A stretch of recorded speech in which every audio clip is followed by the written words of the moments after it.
Okay, so I bought this Amazon Basics coffee grinder.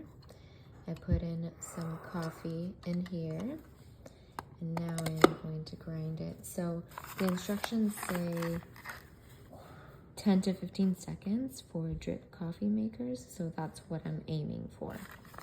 Okay, here we go. Let's put the lid on. Okay.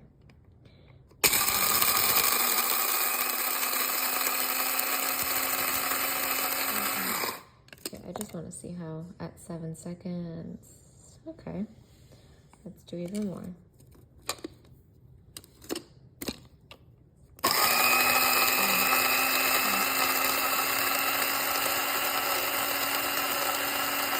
Okay, that should be 15 seconds. All right, let's see how it is. Okay, very cool. Okay, so I'm gonna compare it to my other coffee.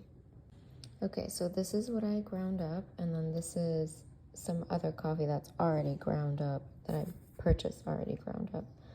So yeah, very similar consistency. So yeah, this is awesome.